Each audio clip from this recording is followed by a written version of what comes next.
You are listening to MSP 1337, a podcast dedicated to helping MSPs and their clients navigate cybersecurity. Security maturity is a journey, but that doesn't mean you have to travel alone. I'm your host, Chris Johnson, and I want to personally thank you for joining us today. Before we jump into the show, I would like to take a moment to thank our sponsor, MSP-Ignite. MSP-Ignite offers a peer group experience that is unique to managed service providers in the technology industry. If you are serious about implementing a model for success through sharing and collaboration of best practices, this is the best way to do it. Head on over to msp-ignite.com today to find out more. Now on with the show.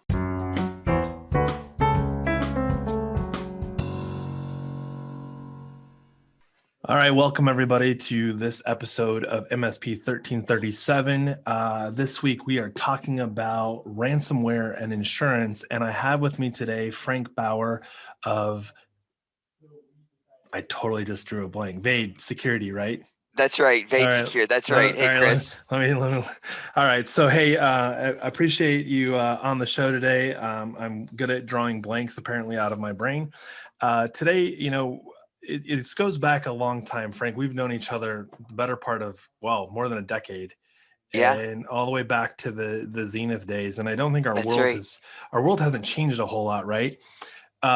So you and I had a conversation recently, and we got to talking about the different areas to spend money on security, where to focus, and areas that each of us as MSPs have experienced over the years. And you brought up some ideas around topics that people need to talk about more than just behind closed doors. And one of them, I still have the post-it note. I put it up on my monitor because it just was kind of this reminder that dates back to the first episode, now 2 months into the series, on a ransomware attack that really crippled an MSP. Hmm. So the topic that you kind of threw out there that is just really sticking with me even right now is ransomware and insurance. And I'm assuming that there's a correlation in there. And I'll let you just kind of, if you could couch it for us, how does this, obviously it was the first thing you said to me. So tell me why. Yep. So, my perspective on insurance, cyber insurance specifically, and ransomware is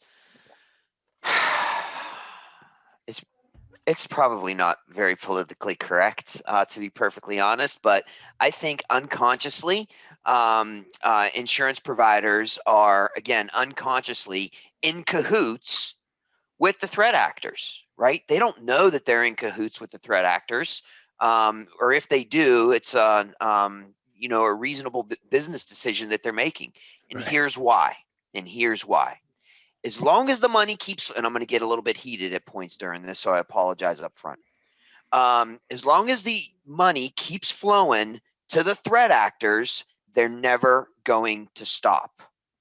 Period. They're getting their money one way or the other, whether it's from you, Mr. End client, okay, because you had to pay because you didn't listen to your MSP, your IT service provider, and implement any type of protection, or you said, oh, I'll just use cyber insurance and I'm good and I'm covered. Well, if the money keeps flowing from the cyber insurance perspective, why are the threat actors going to stop?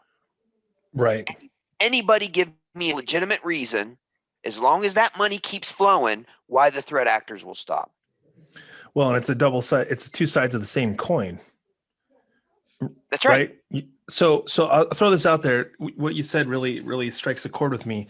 If I think about the number of times I have worked with companies that have actually had to pay a ransom, they were tied to a combination of things. And going back a couple of years, it wasn't as big of a deal. So go back a couple of years, you got hit with ransomware, crypto locker, you name it. It was all about getting your data back, right? Mm-hmm. So I think about backups and business continuity, and we really pushed really hard. That was an easy selling point, right? It was, in many cases, it was even Yep. tangible. You could see the appliance that's now backing up my data, and I could recover. That's And you right. fast forward, and now it's less about me even making it so that you can't work anymore. It's almost focused entirely on how do I exploit the information that I have collected from your business. Yeah. What type of information did I ransom, and how can I leverage that against your organization?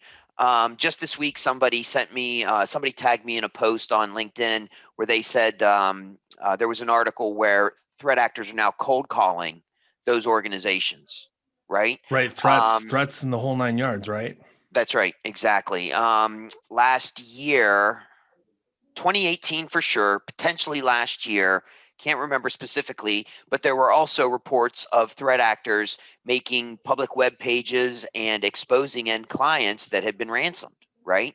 Right. So once they do their activity, whatever that activity may be, in this case ransomware, how are those threat actors further exploiting said organization to try and, again, capture dollars? That's their primary driver. It's not the, back in the 80s when there was the, Da Vinci malware that was out there where it was just bragging rights to say, look how Right. many systems I tied up. I did No, it, right? Look at no. me, I did it. Yeah, no, these are full-blown organizations that are trying to drive revenue.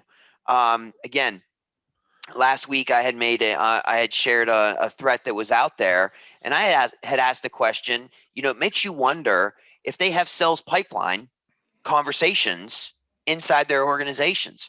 Are they leveraging a CRM?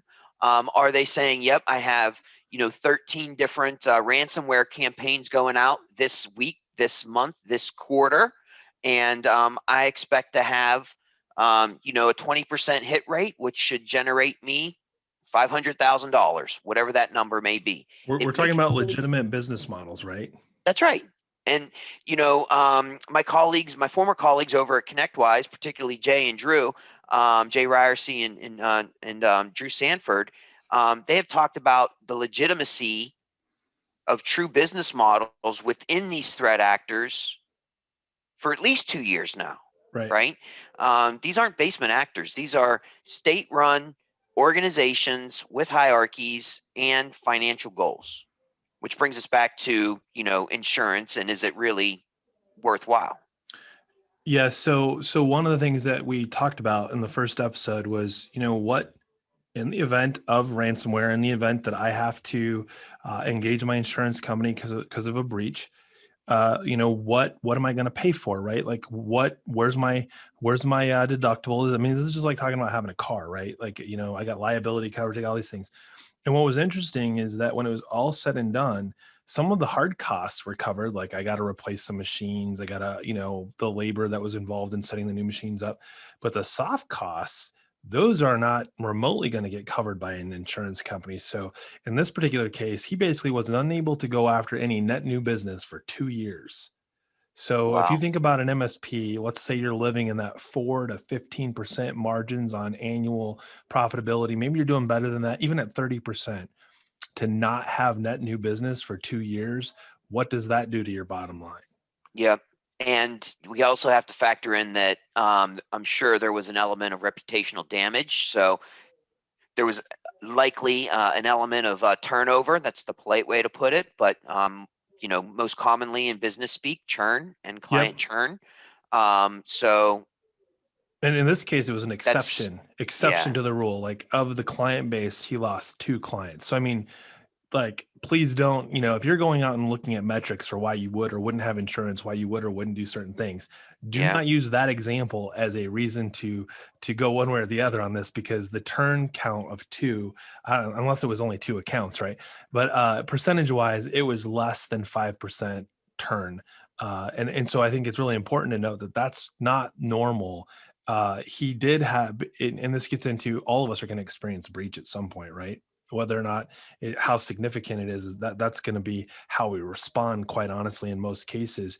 So I think what was really interesting, and I think this is to kind of, I want to make sure we come back to this, but come back to the insurance part of this and ransomware, but hmm specifically how we communicate to our clients. That transparency is really what saved him in his particular case. Nice, good job. Yeah, communication is key, and knowing when to communicate, how to communicate, what to communicate, who your first call is going to be. Those are all very, very important things. So if you do find yourself in the unfortunate position of being an IT service provider that was hit with something, call one and call two is your insurance company, and also your legal counsel, because you do not want to start saying things that can paint you into a corner. Which in probably call 3 is probably local law enforcement or the closest law enforcement you can get a hold of. That's right. That's right. So So you go back touched on to, something. yeah, go ahead. I want to touch on something, coverage. So you and I had both been around for a long time in the industry. And one thing that is important to talk about in relation to insurance is the coverage, where it was yesterday, where it is today, and where it's going tomorrow. Okay. Right. So those cyber insurance policies going back several years, they were pretty loosey goosey. It was The like a technical, third rider policy if you were lucky. yeah, that was, and that's a technical term. Loosey goosey, yeah, I Yeah. bet. But as we've progressed, we've start seeing specific call outs. Like, do you have structured security awareness training at your organization, things of Mhm. that nature. And it's only going to get more structured. There's going to be more specific call outs. Why? I literally swear to you right now, you wanted to touch on something, and literally I was going to interrupt you to touch on what you're touching on. So we're totally on the same page here. Can we make an off-colored comment That's about right, too right, much touching? right. Now we've made it a very colorful podcast. It'll be fun. It'll be That's fun right. That's right. nonetheless. But that coverage is making those specific call outs, and they're going to continue to tighten those policies. Why? And insurance companies are in the business of taking money, not paying money. Right. Yeah, that's their primary purpose, but they're businesses, and Right. they're very healthy businesses. So they want to capture as much money as possible and give out as little as possible. So with that, they're going to really start tightening the screws next year, the year after, 3 years from now, on what is required in order for you to get coverage. Well, in fairness, should we expect really anything less from them? We call it insurance company, but any business that's, spending more money than they're taking in isn't going to be around very long. So if you're giving your money to an insurance company that pays out more than they're bringing in, odds are when it's your turn, they may not be able to deliver on the payback. That's right. Yep, absolutely. Absolutely. So, they're tightening the reins, which is good because hopefully that ultimately leads to less payouts and starts to, restrict or tighten the revenue flow into these threat actors. Well, so this kind of is a rewind a little bit. I feel like talking about insurance, which is where you went, but on a little bit different path. I think it's important to look at, you get coverage, you may only get covered one time, right? So if you screw this up, if you haven't done any due diligence, to your point of saying, I'm either going to buy insurance and just hopefully insurance covers this, is to remember that if you have a plan long term of staying in business, after that insurance, let's assume they pay out, they're all part of sort of the same network, right? I think it's like there's roughly 200 brokers selling cyber insurance plus, that if you were to get dropped by one of those carriers, good luck getting picked up by one of the other ones, because they all are potentially affiliated with, say, Lloyd's of London or one of the other big players. Mm-hmm. So I think what's really interesting is 2 years ago, 3 years ago, let's say 5 years ago, we didn't really have a good handle on what we should be calling the cover, or what the coverage should be specifically for, because things were changing so rapidly. Ransomware was, I don't want to say new, but how it was impacting businesses was becoming very financially draining now. And we saw it with like the Target and some of the others, where it was like, wow, this is never going to happen to me because Target's a big company. And then it's like, well, wait, it was a little tiny company that is the reason that there was a big company that had a problem. And so, like, no one's hearing about the little guy anymore. It's, yeah, Target's still fine, right? Well, Yep. as an MSP, most MSPs are going to fall into the category of the smaller entity, and you may have a lot of clients that are in that big category that can handle the blow to their business, but can you? And so I go back to, now that we know more about the coverage, I think ties right into your point of, what questions are you being asked to satisfy before you even get the coverage? And I would hate to be going through this conversation with an insurance broker, and that's when I have the breach, right? Like Yep. this isn't something that you're going to answer questions and be done in 2 days or a week. It might take you 30 days or 6 months to satisfy some of those questions.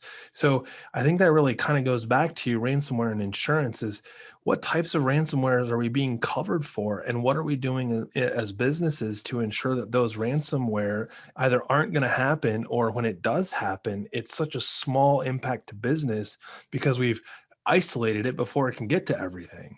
That's right. And that what you had just said right there, isolation, that's what they're trying to do now. They're really trying to narrow the scope of their cybersecurity policies. Right. Initially, it was the Wild West for them. Great, let's issue cybersecurity. This is amazing. Nice revenue generator for our organization. Not a lot of claims, against those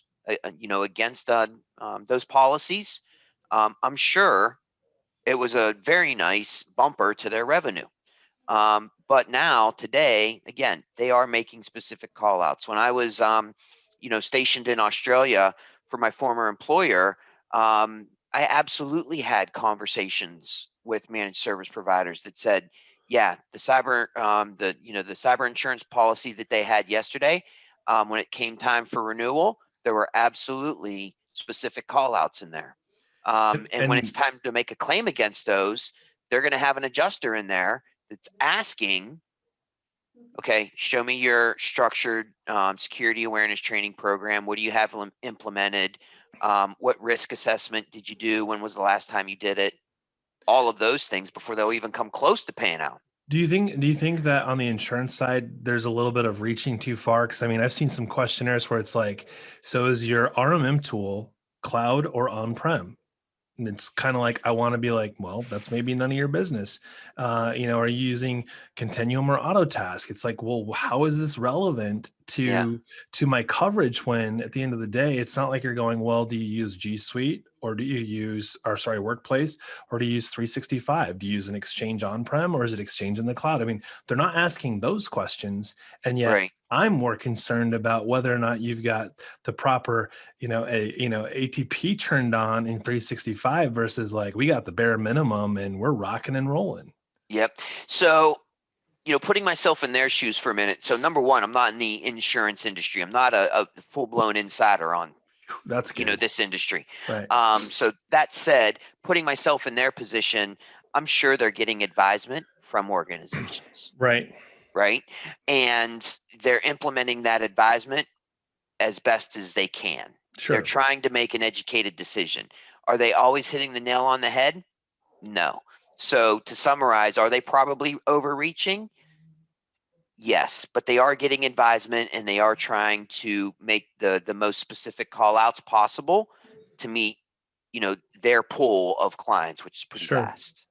Yeah. So that's what I would That's say about fair. that. That's fair. Do you think there's an opportunity, in the channel or just in the MSP space as a whole to start educating MSPs on how to answer some of these questions? Because so the questions I just gave examples of, those are obviously, I don't know any MSP that's going to truly be challenged to respond with whether or not their RMM is on-prem or cloud. They made an intentional decision on that front. But when we get into things like, do you have, IDS or IPS? Do you have, I think we're starting to get into an arena where, as MSPs are concerned, the level of questions of revolving around cybersecurity is really putting an MSP sort of on defense because, by and large, an MSP's responsibility is to make sure you keep the lights on, you keep the client productive, you keep them running efficiently, you make suggestions for new applications that might be valuable to your client. You're not sitting there going, hey, if we don't upgrade from Sonic Wall to FortiGate, or if we don't add something to your Sonic Wall appliance, you're going to be vulnerable and it's not my fault. Yep. And the insurance questions are kind of following this model that's not really fair in some respects because the insurance company is going beyond the reach of the MSP per se, right? So if I look at the questions being asked saying, do you have IDS and IPS in your office as an MSP? I could go yes or no, or here's why. But then Yep. you start getting into the client base that I'm working with, and the question needs to really get asked, are those risks that I'm taking on as the MSP and therefore then my insurance company, or are those risks that I'm taking on that or I'm sorry, are those risks that my clients are taking on, and I'm just kind of there on the sidelines making some, guided recommendations. Yeah. So Mike Semel in Channel Pro Network. Mike Semel is an MSP, and he wrote an article for Channel Pro Network 60, 90 days ago, somewhere in that range. But his article was basically to the effect of MSP sued, are you ready? Something of that nature. I can't remember specifically, but it talks about exactly this. Historically, MSPs position themselves and their services as uptime, right? We're going to do preventative maintenance behind the scenes, so that we're maximizing uptime. We're going to implement business continuity solutions so that we maximize uptime, right? That was our historical conversation. Now, we're in a position where we have to, I think the industry is in a position where they have to be very clear as to what they are doing and what they are not doing, and also getting a declination of services, making sure that you documented that you advised security best practices and that end client declined them, so Right. that 6 months, 6 years, anytime in between, they can't come back to you and say, you didn't have me properly protected. No, Mr. End client, I tried to make this proposal to you. I said, these are the things that we need to have in place. And at the time you had declined. So I thought it'd be good to just reference the article that you're referring to, because I actually happened to read the article as well, and so it ties right into this. And for those of you that would like to have a good checklist, because every checklist should involve at least 10 things in the checklist, which this does. The MSP Sued Are You Ready has 10 items in it, and while I don't want to go into all the details and essentially read the article on the show here, because that would be a little bit mundane and boring. I will say this: there were two things that I think are really important to call out in his checklist. One of them is limit your exposure. How insurancey does that sound, right? Limit your exposure, and then limit your liability. Those two things, I mean, and I would imagine he listed them to some degree in sequential order, knowing Mike Semel for as long as I have, that those two are pretty important. And it gets into contracts too. I think what my point was with regards to the insurance side is I feel like they spend more time asking about, there's less time spent on asking about the MSA and the stuff that's between me and my clients, and more time spending asking about the security elements in my MSP. So a lot of MSPs, depending on how they're structured, there's not much to protect, right? The MSP itself, the entity itself, right? I work from home. Our guys are spread out virtually. All of our stuff's in a relatively tight environment that's controlled by somebody else. There's just not a lot of, say, maybe intellectual or physical property to really go after. However, every single one of their clients is potentially a gold mine, depending on the industry or verticals that the MSP is serving. I think so. So to Semel's article, I think it's a really interesting correlation. It's like those aren't really the questions that I've been seeing in coming from insurance, brokers, to say, hey, how many limitations are you putting into your, MSA agreement? What are the restrictions? How are you managing that? What does the contract look like? Because I think that would really put the responsibility on the MSP to really look at, how am I engaging with my clients, to really go, ransomware and insurance. Yeah, I deal with both of them on a daily basis. I got my insurance dialed in, and while ransomware does bother me, it's not keeping me up at night. Yeah, that's interesting. You really have to learn to have that conversation with your end clients about what you're advising to implement to improve their security posture, and then make sure that it's documented, so that ultimately, coming back to what you had just touched on, you're limiting your exposure and limiting your liability, right? If you're doing nothing and just putting your head in the sand, yeah, we're in this ransomware phase for 2-3 years now, but it's still, in the grand scheme of things, pretty new. Baby. Yeah, as I say, Yeah, it's in its infancy. Like they're still that's trying right. to figure out how to really We talk about this is actually, I thought about this the other day. If you go back 5 years, how long did that potential exploit sit there before it was actually, implemented? 3 months, 6 months, a year. And now we're seeing, exploits happen in real time. Like they're not waiting anymore because they either know they have something or they don't, and they're going for it. They don't have time That's for the Yeah, in sales jargon, that's called time to revenue. That's right. Yep, time to revenue. Yep, fair enough. Absolutely. So, as we look at the timeline we've had on this, we've really gone back and forth, really on just the correlations between ransomware and insurance. At the beginning, you talked about them kind of they're kind of in cahoots with each other, and I think that's not Yeah, that's entirely not yeah. entirely true, but I get your point, and that is Thank you. that subconsciously insurance companies are setting a stage that makes an MSP feel confident that insurance will take care of them when ransomware occurs. And that's really not what insurance is about, right? Insurance is about when I go in and fill that out, I should know what I'm being covered for. That's the reason I'm getting the insurance. And I Mhm. don't think we've done a good enough job as MSPs of really going, what am I getting coverage for? Because to say the word ransomware is the reason, that's I think negligent in and of itself, because there's a lot of things that can cause problems and put you in a position of needing insurance. And while I don't want to go into what I have coming down the pipe for another episode, I will throw this out there. If you remember in October, HP rejected unintentionally the security certificate for older printer drivers.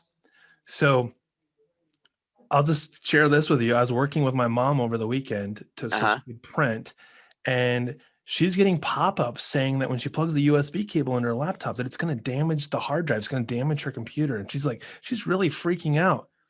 I spent 2 hours on her machine to address the problem, get her machine fixed.